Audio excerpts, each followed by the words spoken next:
Hello বন্ধুরা, কণিকা queen ব্লগে সবাইকে স্বাগত। তোমরা কেমন আছো? আশা করি ভালো আছো, আমিও ভালো আছি। তো সকাল সকাল চলে আসলাম তোমাদের সামনে নতুন একটা ভিডিও নিয়ে। তো সবাইকে আমার তরফ থেকে গুড মর্নিং। আর সবাই তো জানো যে আমি আমার বান্ধবী বাড়ি বেড়াতে চলে আসলাম হঠাৎ করেই। তো সকাল সকাল বান্ধবীর সাথে টুকটাক বান্ধবীর হাতে হাতে কাজ করে দিলাম, দিয়ে স্নান দান করে যাব এখন চা খেতে, কারণ বান্ধবী এখন চা করছে আর আমাকে ডাকছে। তো চা খেতে খেতে হঠাৎ করে নিয়ে আসলো ওর বিয়ের অ্যালবাম আমাকে দেখানোর জন্য, কারণ এর আগে আমি ওর বাড়িতে এসেছি ওর শ্বশুর যখন মারা গেছিলো সেই অনুষ্ঠানে। তো তখন ছিল বাড়ি ভর্তি লোক, ও তো আমাকে ওর বিয়ের অ্যালবাম দেখাতে পারেনি, কারণ সকালবেলা কথা বলছিলাম যে তুই কত রোগা হয়ে গেছিস, তাই ও বলছিল যে আমার বিয়ের অ্যালবামটা দেখ আমি কেমন ছিলাম আর এখন কেমন হয়ে গেছি। আর দেখো বন্ধুরা, তোমাদের সাথে সেটা শেয়ার করলাম যে আমার বান্ধবীর বিয়ের অ্যালবাম। তো আমার বান্ধবীটিকে দেখো কতটা মিষ্টি লাগছে ওর বরকে আর ওকে। ও আগে ভালোই ছিল, ওর এখন শরীরটা প্রচুর পরিমাণে খারাপ, এই জন্য এখনও রোগা, এত রোগা হয়ে গেছে, মানে মনে হয় যেন হাওয়ার আগে ওড়ে, এরকম একটা ব্যাপার। তো এই জন্য বাইরে ডাক্তার দেখাতে যায়, ও বাইরে ডাক্তারও দেখায়, আবারও যাবে সামনে। দেখো এটা হচ্ছে ওর বর, আরও বসে আছে। এই দেখো শুভ দৃষ্টির যে মুহূর্তটা, সিঁদুরদানের মুহূর্তটা, মানে ওদের মধ্যে সকালবেলা সিঁদুর পরায়, ওদের মধ্যে বাসি বিয়ের রীতি আছে। তো সকালবেলা বাসি বিয়ের সময় সিঁদুর পরায়। তো এবার দেখতে দেখতে অ্যালবামটা আমার দেখা শেষ, আমার সঙ্গে সঙ্গে গৌরীও অ্যালবামটা দেখছিল। তারপরে দেখলাম যে যমুনা পপকর্ন বানিয়েছে নিজে। তা আমি বললাম পপকর্নটা বানানোর আগে বলতি, তাহলে আমি রেসিপিটা বন্ধুদের সঙ্গে শেয়ার করতাম সবার সাথে। তো বললো ঠিক আছে, এরপরে যখন বানাবো তো তখন শেয়ার করব। আর এই পপকর্নটা বানাতে খুব কঠিনও না, খেতে ভালোও ছিল। এটা ছিল প্যাকেটের পপকর্ন, শুধু প্যাকেটটা কেটে প্রেসার কুকারে দিয়ে সিটিটা খুলে দিয়ে 3 মিনিট মতন গ্যাসের উপর বসিয়ে রাখলেই পপকর্ন রেডি। আর এদিকে আমার বান্ধবী রান্না করছিল সকালের রান্না, আর আমি এদিকে দুপুরে রান্না হবে আমসত্ত্বর চাটনি। তো সেই জন্য আমি আমসত্ত্বগুলো পিস পিস করে কাটছিলাম আর ওর সাথে গল্প করছিলাম আর ও রান্না করছিল। তো এদিকে বলতে বলতে আমার আমসত্ত্বগুলো কাটাও হয়ে গেল।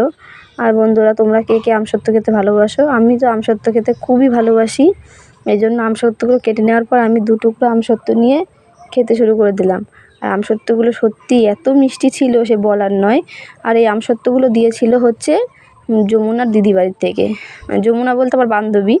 তো যমুনার দিদি এসেছিলো, 2টো আমসত্ত্ব নিয়ে এসেছিলো ওর জন্য। তো বললো তুই এত আমসত্ত্ব ভালো খাস, আমি তো ভালো খাই না, তুই তাহলে 2টো আমসত্ত্ব নিয়ে যাবি। তার মধ্যে 2টো না, তুই একটা রেখে দিস আর আমাকে একটা দিয়ে দিস, ও তাহলে আমি নিয়ে যাব। এবার দেখতে দেখতে সকালের খাবার রেডি। সকালের খাবারের মধ্যে ছিল আলু ভাজা, ডাল আর হচ্ছে মুসুরির ডালের বড়া। তো বড়া খেতে ভালোই লাগে। তো বড়াটা বসিয়ে দিয়ে ও গেছিলো একটু ভাতটা বাড়তে রেডি করতে। আমি বললাম গরম গরম বড়া ভাজা খেতে ভালো লাগে, তাহলে তুই ভাতটা বেড়ে রেডি কর, আমি বড়া ভাজা নামিয়ে দিই। দেখো সবাই খেতে বসে পড়েছে। তো গৌরীও বসে পড়েছে, যমুনার ছেলেও বসে পড়েছে। দেখো আমার ভাতও বেড়েছে, ওর ভাতও বেড়েছে, সবার ভাত আমরা একসঙ্গে বেরিয়েছি, বললাম যে সবাই মিলে একসঙ্গে খাবো। আর তারপরে ছিল টক মিষ্টি দই, এটা আমার বান্ধবীর নিজের হাতে তৈরি করেছে। আমি যাব বলে আগের দিন রাত্রেই ও দইটা বানিয়ে ফ্রিজে রেখে দিয়েছিল। তো আমরা খেতে বসলাম সকালবেলা, তখন ও ফ্রিজ থেকে দইটা বের করে দিল। তা আমি বললাম ঠিক আছে, আমি ডাল আলু ভাজা দিয়ে খেয়ে নিই, লাস্টে দইটা গিয়ে খাবো। তো দেখো বন্ধুরা, আমরা সবাই খেতে বসে পড়লাম। এদিকে খাওয়া দাওয়া শেষ করে নিয়েছি। এদিকে গৌরীও আবার পাশ থেকে বলছে মা আমাকে ওটা দেখাও, আমি বলবো টেস্টি টেস্টি খাবার। তো দেখো এবার নিয়ে শুরু হয়ে গেল দইয়ের খাওয়ার পালা। তো বসে বললাম দইয়ের বাটি নিয়ে। আর দইটা সত্যি এত টেস্টি হয়েছিল। এই দোকানের দই আমি টক মিষ্টি দইটা খাই, কিন্তু এই দইটা আর ওই দইটা অনেক আলাদা, কারণ বাড়ির তৈরি করা জিনিস খেতে সত্যিই খুব সুস্বাদু হয়। তো যাই হোক, সকালবেলার খাওয়া দাওয়া করে চলে আসলাম ঘরে, আর এরা সবাই দেখছিল টিভি। তা আমি বললাম চল একটু শুয়ে গড়াগড়ি দিয়ে নিই। তা একটু শুয়ে নিয়ে উঠে দুপুরে খুব রোদ্দুর পড়েছে, 12:30 নাগাদ বললাম চল একটু লস্যি তৈরি করি তাহলে ওই দইটা দিয়ে। তো যমুনা বললো কণিকা বাইরে আয়, তাহলে আমিই তৈরি করে খাওয়াচ্ছি, তুই তো সকাল থেকে যেটুকু কাজ করলি আমিই লস্যিটা বানাই। তো আমার বান্ধবী লস্যিটা বানিয়ে নিল, এই জন্য দিয়ে দিল দই, বরফের কিউব, তার মধ্যে চিনি দিয়ে মিক্সিতে ঘুরিয়ে নিয়ে দেখো বন্ধুরা, খুলে দেখো দইটা ফাটানোর পরে, মানে লস্যিটা করার পরে এত সুন্দর ফেনা হয়েছে, আর লস্যিটা ঢালছে, আমার তো খুব ভালো লাগছে। আর এর মধ্যে দিয়েছে একটু ফুড কালার, অরেঞ্জ কালারের, কারণ আমার বান্ধবীর ছেলে অরেঞ্জ কালার না হলে খায় না, তো এই জন্য ও একটু ফুড কালার মিশিয়েছে। তো বিশ্বাস করবে না, এই এত টেস্টি হয়েছিল লস্যিটা খেতে, কারণ আমি নিজে লস্যি খাই না। আমার নিজের বরের দোকান তো তোমরা দেখেইছো, ওই দোকানে লস্যিও পাওয়া যায়, কিন্তু আমাকে এতবার লস্যি খেতে বলেছে আমার বর, আমি কখনও লস্যি খাইনি। কিন্তু আমার বান্ধবী নিজের হাতে বানিয়েছে, এত টেস্টি হয়েছে, তো আমার লস্যিটা খেয়ে আমার খুব ভালোই লাগছিলো। আর আমি আমার বরকে বলছিলাম যে তুমি একটা মিক্সচার মেশিন নিয়ে নিবা দোকানে, আর নিজের হাতে লস্যি বানিয়ে বিক্রি করবা, যে সুন্দর বিক্রি হবে, এরকম করে ইয়ার্কি মারছিলাম। আর আমাকে বলছে, ও তুমি আমার দোকানের লস্যি খাও না, ওখানে গিয়ে লস্যি খাচ্ছ? আমি বললাম হ্যাঁ, ভালোই হয়েছে তো খাচ্ছি। আর এবার শুরু হয়ে গেল দুপুরের রান্না। লস্যি খেয়ে এসেই রান্না বসিয়ে দেওয়া হলো, হচ্ছে পনিরের তরকারি, ভেন্ডি পোস্ত, আর চাটনি তো তোমরা বলেইছিলাম যে আমসত্ত্বর চাটনি হবে, পাঁপড় ভাজা। এই নিয়ে রান্না শেষ। তো চলে আসলাম আমরা সব খাবার নিয়ে নিচে, কারণ উপরে এখন দোতলায় প্রচণ্ড গরম, তো উপরে আমরা বসে থাকতে পারছিলাম না। সমস্ত খাবার টাবার রেডি করে চলে আসলাম একদম নিচের তলায়, মানে গ্রাউন্ড ফ্লোরে। তো আমরা বসে পড়েছি খাবার নিয়ে, তো সবাই মিলে একসাথেই খাবো প্ল্যান করেছি। এদিকে যমুনাও চলে আসলো ঠান্ডা জল নিয়ে, কারণ এখন এই গরমে ঠান্ডা জল খেতে খুবই ভালো লাগে, আর এত গরমে ঠান্ডা জল খেলে ভালো থাকে। আর অবশ্যই এখন সবাইকে বলাই হয়েছে যে এখন বাইরে এত তাপমাত্রা, সবাই একটু জল বেশি করে খাবে, আর পান্তা ভাত খাবে, এরকম যেন পেটটা সবসময় ঠান্ডা রাখা হয়, কারণ বাইরে প্রচণ্ড লু তাপমাত্রা। আর আমি তো এখন এই ভিডিওটা তো হচ্ছে নবদ্বীপে, কারণ আমার বান্ধবীর বাড়ি নবদ্বীপে, তো ওদের ওখানে পুরো লু বইছে, এত তাপমাত্রা, রাস্তায় কেউ বাইরে থেকে বেরোয় না। আমাদের খাওয়া দাওয়া শেষ, সবার খাওয়া দাওয়া কমপ্লিট। এখন দুপুরবেলা একদম ঘুমাতে হবে, ঘুম থেকে উঠে ঘুরতে বেরোই, তো অবশ্যই তোমাদের সাথে শেয়ার করবো। এখন কেমন তো বিকেলের খাওয়া দাওয়া শেষ করে একটু ঘুমিয়েছিলাম। ঘুম থেকে উঠেই সন্ধ্যাবেলা খুব তাড়াতাড়ি করে রেডি হয়ে বেরিয়ে পড়লাম ঘুরতে বেরোনোর জন্য, কারণ বলেছিলাম একটু ঘুরতে বেরোবো। আর ঘুম থেকে উঠেই দেখি প্রচুর দেরি হয়ে গেছে, আর আমরা যেখানে ঘুরতে এসেছি সেখানে অন্ধকারে ভিডিও ভালো করা যায় না, কিন্তু এত লেট হয়ে গেছে আর ভিডিও করার সময় পাইনি। সরাসরি এসে মন্দিরে এসেই তোমাদের সাথে ভিডিওটা শেয়ার করছি। এটা হচ্ছে নবদ্বীপের জল মন্দির, মানে জলের মাঝখানে এই মন্দিরটি করা। তো এই মন্দিরটিতে যেতে গেলে নৌকায় করে যেতে হয়। এখানে আমাদের মতন সাধারণ মানুষ যেতে পারে না, যে ব্রাহ্মণ মহাশয় পুজো করেন তারা হচ্ছে এই নৌকা নিয়ে এই মন্দিরটার ভিতরে প্রবেশ করে। তো আমরা যখন গেছিলাম তখন নৌকাটা নিয়ে ঠিক মন্দিরে যাচ্ছিলোই ব্রাহ্মণ মশাই, কিন্তু আমি এত অন্ধকারে সেই ভিডিওটা করতে পারিনি, কারণ আমি তো ফোনে ভিডিও করি, এই জন্য আমি আনতেই পারিনি সেই ভিডিওটা এত অন্ধকারে।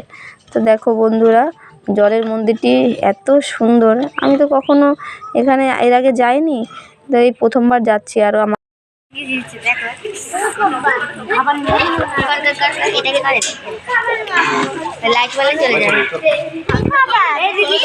রাজা কোথায়? রাজা কোথায় মা? এইটা বাচ্চাটা কিছু দেয় হয়নি, সেটা তো বলছি। বাচ্চাটা কি আর এই জলের মন্দিরে এগিয়ে গিয়েছিল অনেক হরিণ। তো এখানে হরিণগুলো ছিল ছেলে মেয়ে বাচ্চা, ছোটোর থেকে বড় সব রকমেরই, বয়স্ক। তো এখানকার হরিণদেরকে খাবার খাওয়াতে হয়। তো যমুনা গেছে খাবার কিনতে, এদিকে খাবারটা নিয়ে এসে যমুনা, গৌরী, যমুনার ছেলে সবাই মিলে হরিণদেরকে খাবার খাওয়াচ্ছে। দেখুন আমার গৌরী তো ভয়ই পাচ্ছে না, গৌরী কিন্তু এই ফার্স্ট টাইম হরিণ দেখছে, তাও খাওয়াচ্ছে, ওরা ভয় পাচ্ছে না। তা আমি পরে জিজ্ঞেস করছিলাম, কি রে ভয় পাচ্ছিস না? বলছে না, আমি ভয় পাই না। তো এরকম হরিণকে খাওয়ানোর পালা শেষ। এদিকে হরিণের পাশেই ছিল খরগোশ, তো এই খরগোশগুলো চুপচাপ শুয়ে রয়েছে, আর খরগোশের পাশেই ছিল রাজহাঁস। তো বন্ধুরা, অনেক দিন পর রাজহাঁস দেখলাম। আগে যখন আমরা ছোট ছিলাম, প্রাইমারি স্কুলে পড়তাম, তখন বর্ষার দিনে দু একটা রাজহাঁস দেখতাম জলে। এখন তো এরকম রাজহাঁস সচরাচর দেখা যায় না। তো ওইখানে গিয়ে আমি আবার অনেক দিন পরে রাজহাঁস দেখলাম, ভালোই লাগছে। দিয়ে গৌরী আবার জিজ্ঞেস করছে, মা হাঁসেদের পাগুলো এমন কেন? আমি বলছি হাঁসেরা তো লিপ্তপ্রায় প্রাণী, এই জন্য ওদের একটা নখের সাথে একটা নখ পাতলা চামড়া দিয়ে লাগানো থাকে, এই জন্য হাঁসকে লিপ্তপ্রায় প্রাণী বলা হয়। দিয়ে এই প্রশ্ন উত্তরের পালা শেষ করে সামনের দিকে এগোচ্ছি। এগিয়ে দেখি সামনে প্রচুর পরিমাণে ফুল গাছ লাগানো, বেলি ফুল গাছ, কাঠমালতি ফুল গাছ, খুব সুন্দর লাগছে। আর এদিকে জল মন্দিরে পুজোর পালা চলছে, মানে সন্ধ্যা আরতি চলছে, ব্রাহ্মণ মশাই গেলেন, তো সন্ধ্যা আরতি করছে। এদিকে অত দূর থেকে আমি জল মন্দিরের ঠাকুরটা দেখাতে পারছি না।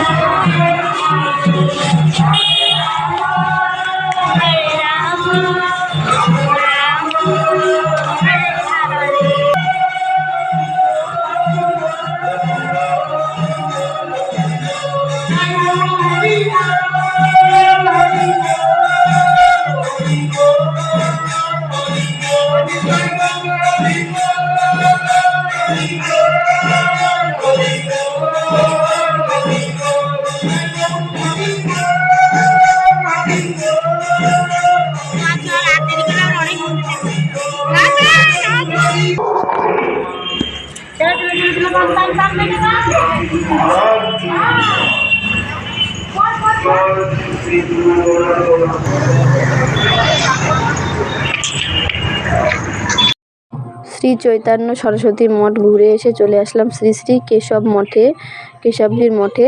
তো এখানে এসে ঢোকার আগেই বলছে যে আমরা কিছু একটা খাবো, তো এই জন্য ওদের ফুটি কিনে দেওয়ার জন্য একটা দোকানে চলে আসলাম। দোকানে এসে দুজনকে দুটো ম্যাঙ্গো ফুটি কিনে দিলাম ঠান্ডা ঠান্ডা।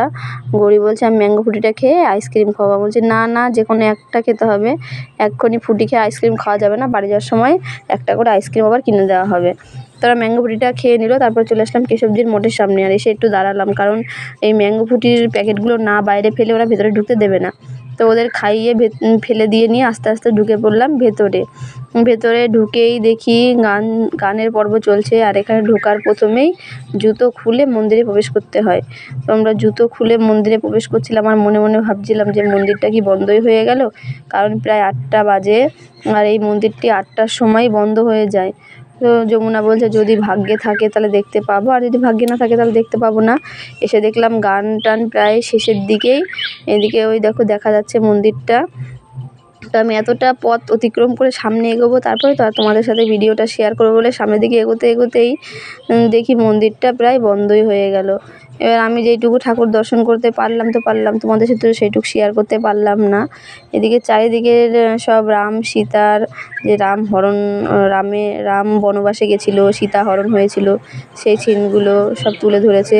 তারপরে চলে আসলাম মিউজিয়ামে ঢুকতে গেলে টিকিট কাটতে হয়। টিকিটগুলো কাটতে গেলে 10 টাকা করে নেয়।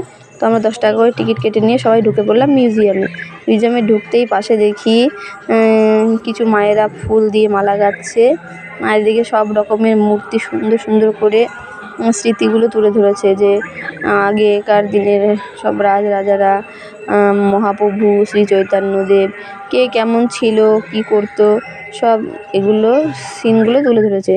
আর যমুনা বলছিল যে এর আগে জানিস কণিকা এগুলো ছিল না যখন আমরা এসেছিলাম, এগুলো নতুন তৈরি হয়েছে। তো এই জন্যই ও বললো চল একটু মিউজিয়ামে যাই। আমি তো প্রথমে মিউজিয়ামে ঢুকতে যাচ্ছিলাম না, কারণ যে বন্ধুদের সাথেই আমি ভগবানের মুখটা দর্শন করাতে পারলাম না, আমিও ঠিক মতন দর্শন করতে পারলাম না। ভগবান বোধহয় চায় না আমি মিউজিয়ামেও যাবো না। ও বলছে রাগ করছিস কেন, ভগবান যা করে ভালোর জন্যই করে, যেইটুকু দেখেছিস সেইটুকু তো আমাদের কপালে লেখা ছিল বলে হয়েছে, নাহলে তো হতো না। তো এই জন্য আবার মিউজিয়ামে ঢুকলাম। আর দেখো বন্ধুরা, এটা হচ্ছে ভগবান শ্রীকৃষ্ণ যে গোবর্ধন পর্বতটা নিয়ে আঙুলে তুলেছিল, সেই গোবর্ধন পর্বতটাকে সবাই মিলে পুজো করছে। সেই পুজোরই সেই মুহূর্তটাকে তুলে ধরা হয়েছে সিনারির মাধ্যমে। আর এই গোবর্ধন পর্বতের ওপরে ভগবান শ্রীকৃষ্ণ বসে বসে বাঁশি বাজাচ্ছেন। এখানে শ্রীকৃষ্ণের বাবাও আছে, বসুদেব, সবাই আছে। তো বন্ধুরা, এখানে তোমরা অবশ্যই সবাই আসবে। তোমরা জল মন্দিরটাও দেখতে আসবে, আর যদি জল মন্দিরটা দেখতে আসতে হয় তাহলে দিনের বেলা আসতে হবে। সন্ধ্যের পরে আসলে তোমরা কিছুই সেরকম দেখতে পাবে না। আমি তো বুঝতে পারিনি, এর আগে কখনো আসিনি। তো এই জন্য আমি সকাল সকাল আসলে হয়তো আরও সুন্দর সুন্দর জিনিস দেখতে পারতাম এবং তোমাদের সাথে শেয়ার করতে পারতাম। কিন্তু কী বলো তো, বাইরে এত গরম, আমার বান্ধবী জামাই নিয়ে বেরোবে, আমি তো বেরোতেই পারছিলাম না এত গরমে, কী করে বেরোবো বলো। আর একটু গরমটা যেই কমলো, একটু সন্ধ্যের দিকে বেরোলাম, সব কিছুই যেন কেমন এলোমেলো হয়ে গেল, কিছুই শান্তিতে মানে ভিডিও করতে পারলাম না। তো দেখো বন্ধুরা, দেখতে দেখতে চলে আসলাম রাধা কৃষ্ণের যে সেই লীলার ইয়েগুলো, ভূমিকাগুলো তুলে ধরেছে। তো দেখো বন্ধুরা, ভগবান শ্রীকৃষ্ণ, রাধা, রাধা কৃষ্ণের প্রেম কাহিনী তো আমরা সবাই মোটামুটি শুনেছি মায়েদের কাছে গল্প, তারপরে শ্রীকৃষ্ণের লীলায় শুনেছি। তো এগুলো শুনে মোটামুটি যেগুলো মনে হয় যে ভগবান শ্রীকৃষ্ণ আর রাধার মতন প্রেম আর এই দুনিয়ায় কোথাও দেখা যায় না, আর দেখা যাবেও না। তো যাই হোক, দেখো ভগবান শ্রীকৃষ্ণ বাঁশি বাজাচ্ছে আর রাধারানী আর সখীরা মন দিয়ে সেই ভগবানের শ্রীকৃষ্ণের বাঁশির ধ্বনি শুনছে। আর এদিকে আর একটু পরেই দেখতে পাবে যে ভগবান রাধারানী, মানে রাধারানী হচ্ছে মানভঞ্জনের পালা। তো ভগবান শ্রীকৃষ্ণ রাধার বিরহে ধ্যান করছে। যে এরকম অনেক রকমের ভূমিকায় তুলে ধরেছে। এখানে আছে আমাদের কলির যুগের শ্রী চৈতন্য মহাপ্রভু। তিনি পশুদের নিয়ে হরে কৃষ্ণ গান শোনাচ্ছেন। তো সমস্ত পশুরা ওনার পাশ দিয়ে গান শুনতে ব্যস্ত, কারণ ভগবান শ্রী চৈতন্য মহাপ্রভুই আমাদের কলির যুগে এসে যে মধুর নাম, সেই নামটি উনিই তো এখানে সবার মধ্যে ছড়িয়ে দিয়েছে। এর আগে তো এই মধুর নাম কেউ জানতো না। আর আমরা তো গর্বিত যে কলির যুগের মানুষ আমরা, যে যুগে শ্রী চৈতন্য মহাপ্রভুর মতন একটা মানুষের অবতীর্ণ হয়েছিল, তার থেকে আমরা সেই মধুর বাণী পেয়েছি। তো এটা আমাদের একটা সার্থক জনম। তো এখানে দেখো শ্রী রাধা কৃষ্ণের ঝুলন যাত্রা। তো এই দেখো ঝুলন যাত্রার যে ভূমিকা বা চিত্র, এগুলো সব সিনারির মাধ্যমে তুলে ধরেছে। আর এদিকে আমাদের রাধারানী মান করে শ্রীকৃষ্ণের প্রতি মান করে বসে আছে। আর এদিকে শ্রীকৃষ্ণ সমস্ত সখীদেরকে বেণুর ধ্বনি শোনাচ্ছে, এই জন্যই রাধারানী মান করে বসে আছে।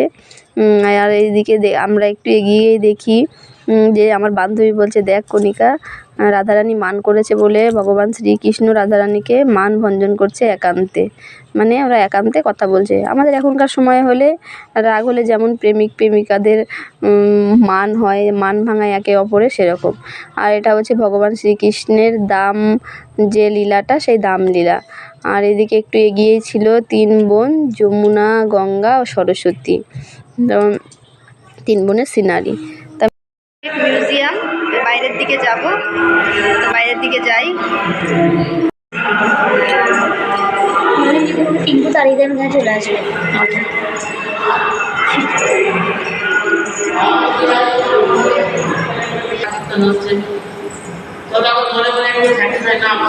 ভগবানের সামনে আমরা সিদ্ধি সিংহ মহামণি নিজজন মানবাঞ্জে হইয়া কৌতূহলী, যে অনন্ত নামের শ্রবণ সংকীর্তনে যেতে মতে কেনে নারী। মিউজিয়াম থেকে বেরিয়েই ভাগবত পাঠ হচ্ছিল, তো আমরা ওখানে একটু বসে ভাগবত পাঠ শুনে নিলাম। আর রাত এখন প্রায় 8:30 মতন বাজে। এখন ভাবলাম যে এখান থেকে বেরিয়ে ভাবছিলাম একটু বাইরে খাওয়া দাওয়া করবো, তো সেই দিকেই রওনা হব। আর আজকের এই প্রথম পাঠটা এই অবধি। দ্বিতীয় পাঠে আবার দেখানো হবে যে আমরা কোথায় খেতে গেছিলাম, কী কী খেলাম, আর তার আগে একটু শপিং মলে যাব। এই সব কিছুই তুলে ধরবো দ্বিতীয় পার্টটিতে। তো আমার ভিডিওটি দেখতে হলে প্লিজ আমার চ্যানেলটিকে সবাই সাবস্ক্রাইব করবেন আর লাইক করবেন।